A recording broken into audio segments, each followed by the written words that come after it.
Hi, this is Cooking Appa. What happens if your tenant don't pay your rental? I'm here with my lawyer friend, Mr. T here at his legal firm. Let's hear from him.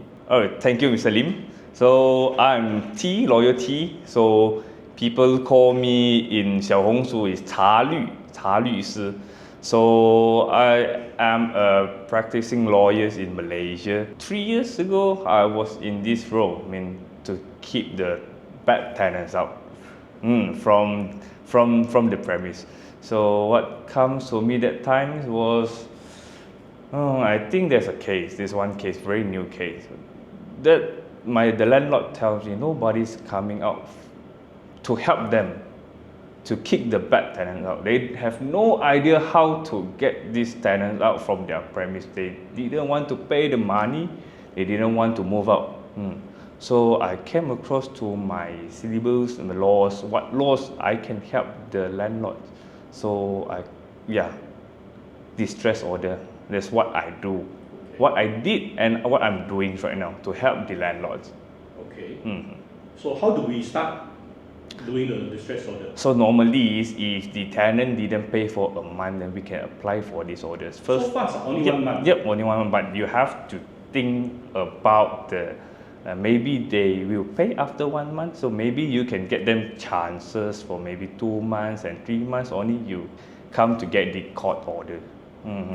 Firstly, we will serve the letter of demands normally. Yeah. Letter of demand were first thing, letter of demand demanding them the outstanding rentals and also ask them to get us the vacant possessions. So normally, if they didn't want to return, they didn't want to compromise to our letter of demand, then only we apply for the court orders. Okay. So in the letter of demand, normally in this stage we can also put in the stubborn rentals because it's applicable to tenant who didn't pay and also holding over the premises after the termination of the tenancy agreement. So that's the one stubborn rentals. Maybe we can add one more thing that to pressure the tenants, we can state that to put their names on the CITOS record. That will be in my letter of demands so far. Right, yeah. That is interesting. Okay, yeah. What comes after that? It will be after the letter of demand has been served and also expired, they didn't comply to our demands, so we can apply to writ of distress. It's a court orders. So it's an ex parte applications, meaning for landlords and the tenants who didn't pay for a month, you can apply for it. So it's up to a year's rentals fee. After, if the tenants have owed you more than a year, you cannot demand for that. For the court order itself, it's limited to only 1 year's rental. Okay. But then with that orders, we can execute it, a writ of distress. So after we get the orders, I will go to the premise with the bailiff, which is the court's officers. So when we go to the premise with the court officers with the writ of distress, we can seize the things of the tenants and then eventually go for a lelong for money, for value. So usually when you go and seize the things from the tenant, you will go in, then you will start jotting down Correct. all the inventory list, Correct. all that you are going to lelong later. Correct. Right after this process, do you lock the door? Yes, we have the locking doors closed in our orders, so we can lawfully lock the doors. You can lock the door? Yep. What about the tenant who is still staying there? Normally, we will come to a negotiation part. So if you pay off everything and leave within 14 days, normally the judge, the court will give 14 days for them to leave and also pay. So if you compromise with that, then we can let you to take your things out with you and also get you 14 days to leave. What happens if they don't want to leave? Then they don't want to pay? Then we will go for a lelong, then for their things. Then officially it cannot be a vacant possession normally. So meaning that even with this distress order, you go in, you take down all the inventory list, the tenant can still choose not to leave, right? Yep, correct, Technically correct. lah. Yep. Even you have the locking mechanism later. Correct. So what happens if they don't leave? Can you still lock the door? Yeah, sure. You can still lock it. We can still lock it, but then with moralities of being a we are not. So we will actually give them 14 days. We normally negotiate with them to see 14 days you leave, and then you pay us the money. You take your things with you. If not, we're gonna lelong out your things. Yeah.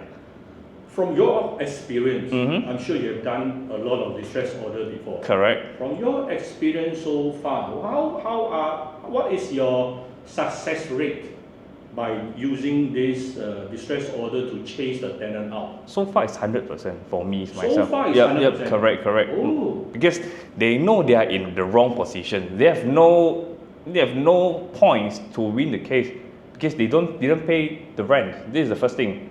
First thing, you are in the wrong side. You have no ideas. I mean, you cannot win anything. Yeah, it actually just time consuming part. Maybe they will ask for extension for another 14 days. 14 days and 14 days. So once we see there's another extension from them, they ask for it, we will apply for another court orders calling the writ of vacant possessions, writ of possessions. Okay. So with that writ of possession, we can kick them out lawfully. Correct me if I'm wrong. Yep. Compared to writ of possession, this distress order is more like you are using the distress order to lelong his things inside. Indirectly to take to them force out. him out. Correct. Only if they are really difficult, then only we apply again for a writ of possession. But normally, in my case, throughout my experience, they'll move out with the writ of distress. Okay. Mm-hmm. Now, I think we are very clear as of now as to what are our options All right. when we are having a difficult tenant. Mm-hmm. What about duration, the timeline that we are looking at here? Let's say from today, this particular tenant has started owing you rental for 1 month All right. already. Mm-hmm. So from this 1 month onwards, Mm-hmm. how would be the duration like? For the 1 month onwards, we will start serving the letter of demand. So in the letter of demand, we will give them a 14 days duration to reply to our letter of demand. If they do not comply with our demands, then we will go for court orders. Court orders, normally what's the time consumed for a court order to be granted? It's normally for 2 months. Fastest 2 months? Fastest? 2 months to 3 months. 2 to 3 months time. So we are basically looking at from the day they start owing you, from the day we serve the letter of demand. Yep. Maybe we put like 1 month plus 2 months, at least about 3 months. Correct. Until we get the writ of distress, and then we go to execute the writ of distress in the premise. Is there anything you would like to add on to advise the owners in Malaysia with this kind of situation? All right. What throughout my mind maybe to apply to this writ of distress, you may need a valid tenancy agreement. Valid tenancy agreement is very important for this. Yeah. If you don't have a valid tenancy agreement, meaning you didn't stamp the tenancy agreement and you didn't sign or eventually didn't have any tenancy agreement for this, so you cannot apply for a writ of distress. You only can go for a writ of possession. That might be time consuming, maybe to 6 months until a year. It might be, that's a very important point for this. So you have to word your tenancy agreement very carefully. As in, even after you have not paid, we can take a court action for this. Yeah, something like that. And of course, sometimes I see the tenancy agreement from maybe others outside. They say they will need set off. The deposit cannot be set off as to the rentals. Normally, that's what the bad tenants argue with me. We have deposit inside. Why? We are not paying. We are paying. We have deposit inside. Just set it off. But no, in legal way, we will forfeit your deposit after you have reach the clauses in the tenancy agreements. Right, even though I have been registered estate agent in Malaysia for whole my life, over 28 years in Malaysia, I still learn something new today from lawyer T. I hope you will also have also learned a lot of things from him. And if any of you would like me or to find some professional people to talk about other topics related to real estate, let me know. Okay? Thank you very much. Bye-bye.